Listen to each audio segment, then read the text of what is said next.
Students, आज के इस सेशन में आप सभी का स्वागत है।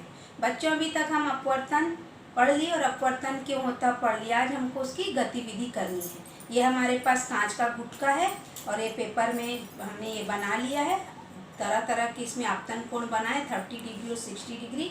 ये हमारे पास लेजर लाइट है। हम अपवर्तन के जो तीनों रूप केस 1, केस 2, केस 3 आपको बताए थे, वो गतिविधि से बताएंगे और कैसे इस पे हमको बेंड दिखता है, क्यों दिखता है। कोई भी क्षण कांच में डूबा हुआ, जब हम कटोरी में सिक्का डालते हैं तो सिक्का हमारा दबा हुआ रहता है। जैसे ही हम पानी डालते हैं उसी दूरी पे हम बैठे रहते हैं तो सिक्का क्यों उठा हुआ दिखता है।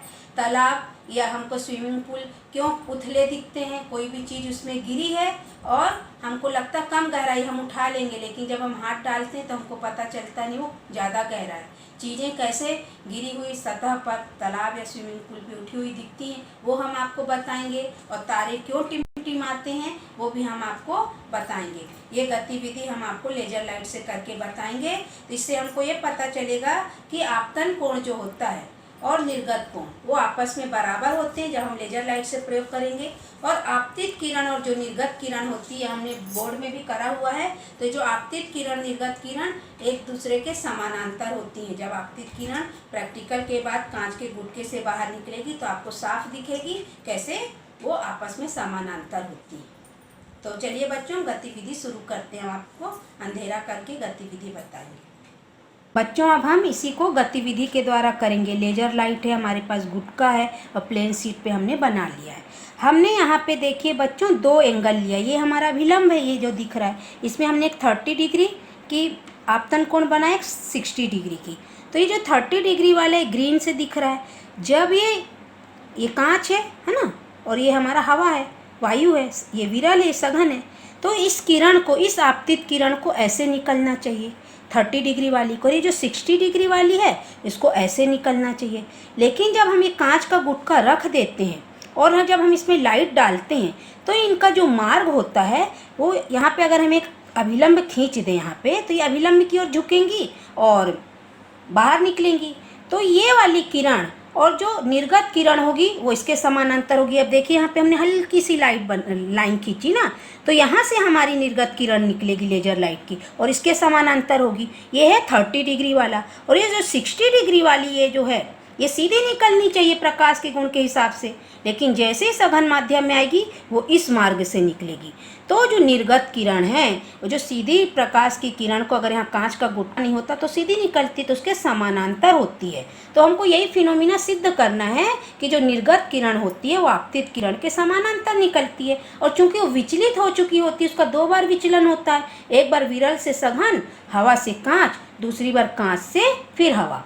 तो अंत में जो निकलती निर्गत किरण वो इस आपतित किरण के समानांतर होती है। ये होता है हमारा आपतन कोण, है ना। और यहाँ पे जो हमारा बनेगा वो बनेगा निर्गत कोण, और ये भी आपस में बराबर होते हैं। अब हम आपको एक्टिविटी करके बताते हैं। ये हमने कांच का गुटका रख लिया है, अपने स्थान पे फिक्स कर लिया है।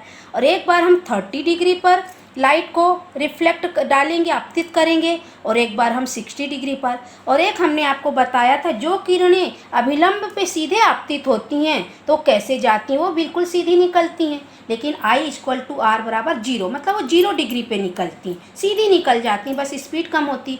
ये तीनों को अब हम गतिविधि के द्वारा आपको करके बताते हैं। ये लेजर लाइट को बच्चों पहले हम 30 डिग्री पर डाल रहे हैं ना। तो देखिए जो हमारी निर्गत किरण है उसका मार्ग देखिए। ये जो आपतित किरण जो सीधे निकलती उसके कैसे पूरी समानांतर दिख रही है ना। अब हम इस निर्गत आपतित किरण को 60 डिग्री पर डाल रहे हैं। तो ये जो किरण निकल रही है वो किस मार्ग से निकल रही है आप देखिए, ये है ना, ये इस किरण के पूरी समानांतर जा रही है। जबकि ये जो किरण थी सीधे मैंने बताया था ऐसी निकलनी चाहिए, लेकिन ये निकल कैसे रही है, ऐसी निकल रही है। हम इसको थोड़ा सा आपको ऐसे करके दिखा रहे हैं।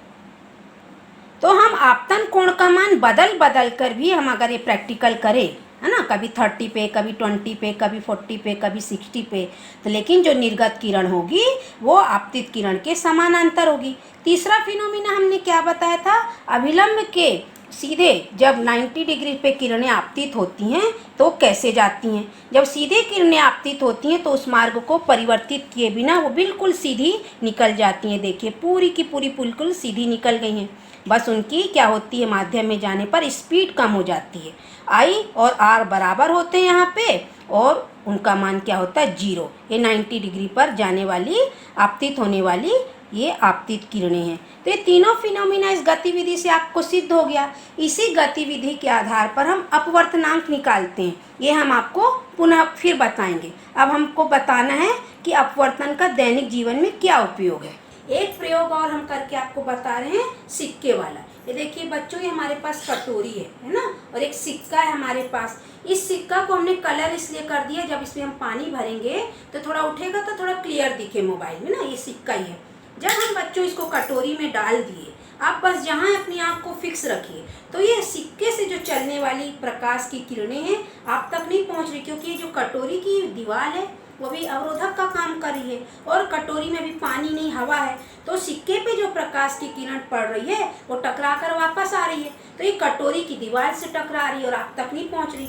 लेकिन जब हम इस कटोरी में पानी भरते हैं, सिक्का को वहीं रखने रहने देते हैं और धीरे धीरे पानी डालते हैं, आप भी अपनी आँख को बिल्कुल फिक्स रखिए। धीरे धीरे जब हम कटोरी में पानी डालते हैं तो आप देखिएगा वही सिक्का उसी स्थान पर रखा हुआ हमको दिखाई देने लगता है। पूरा ये हमको दिखने लगा बच्चों। क्यों?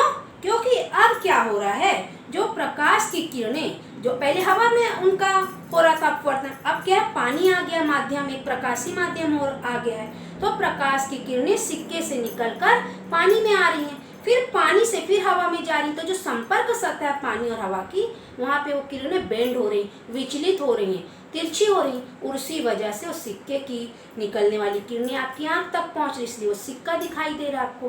तो ये भी अपवर्तन का उदाहरण है। इस तरीके से ये सिक्के का हमने आपको बता दिया। अब तारों का टिमटिमाना। तारे बच्चों एक ऐसे प्रकाशी स्रोत हैं जिनका स्वयं का प्रकाश होता है, लेकिन वो हमको टिमटिमाते दिखते हैं। क्या तारे टिमटिमाते हैं कि हमारी आंखें टिमटिमाती हैं? तारे कभी नहीं टिमटिमाते। तारों से अनवरत प्रकाश की किरणें बाहर निकलती हैं, लेकिन चूंकि तारों के प्रकाश और हमारी पृथ्वी के बीच वायुमंडल है, उसमें हवा, धूल मिट्टी के कण, बहुत सारे पदार्थ होते हैं। जब तारों से प्रकाश निकलता है तो वायुमंडल की परतों से होता हुआ निकलता है, हमारी आंखों तक पहुंचता है, और वो धूल मिट्टी के कण इन सब से टकराता है। तो प्रकाश की किरणों की बार बार बेंडिंग होती है, सघन विरल ऐसे माध्यम से होता हुआ आता है। तो जितने बार बेंडिंग होती है और बार बार बेंडिंग होने से ही प्रकाश जो है हमको उठता गिरता दिखता है और हमारी आंखों तक पहुंचता है। जबकि निकलता कैसा है प्रकाश? अनवरत। तो इस तरीके से हमको तारे टिमटिमाते दिखाई देते हैं। तो बच्चों इस तरीके से आपने दैनिक जीवन में अपवर्तन के बहुत सारे उदाहरण पढ़ लिए। अब हम अगली क्लास में पढ़ेंगे अपवर्तनांक के बारे में। अपवर्तनांक क्या होता है? अपवर्तन धन अंक से बना अपवर्तनांक। अपवर्तन मतलब विचलन, बेंडिंग। तो कितना बेंडिंग हुआ प्रकाश की किरणों का किसी माध्यम में, हम उसके बारे में अगली क्लास में चर्चा करेंगे। अपवर्तन से पता बच्चों हम लोग को क्या क्या पता चलता है? हमको अपवर्तन से किसी भी माध्यम में प्रकाश की चाल पता चलती, जैसे पानी में, कांच में, हवा में, तारपीन तेल में, नायलॉन में, ग्लिसरीन में। इसकी खोज रीमर नामक वैज्ञानिक ने की थी। और अपवर्तनांक से बच्चों हमको माध्यम की सघनता और विरलता का भी पता चलता है। अपवर्तनांक का मान जब 1 से कम होता है तो उसमें बेंडिंग कम होती है और प्रकाश की किरणें अविलंब से दूर जाती हैं, तो इससे पता चलता माध्यम विरल है। और जब अपवर्तनांक का मान 1 से ज़्यादा आता है, जैसे कांच का, ये फिक्स होता है, कांच का अपवर्तनांक 1.5 है, तो इससे पता चलता है जब विरल मतलब हवा से इसमें प्रकाश की किरणें प्रवेश करती हैं तो ये माध्यम सघन है, क्योंकि अपवर्तनांक 1.5 है, मतलब माध्यम सघन है, तो वो अविलंब की ओर झुकेंगी और उसमें बेंडिंग बहुत होगी। ये सारी चीज़ें हम आपको नेक्स्ट सेशन में बताएंगे। उम्मीद है बच्चों आप लोग को आज की क्लास अच्छी लगी होगी। फिर भी अगर कोई डाउट हो तो कमेंट बॉक्स में कमेंट जरूर करिएगा, और मेरे चैनल को लाइक, शेयर एंड सब्सक्राइब करना मत भूलिएगा। Bye bye.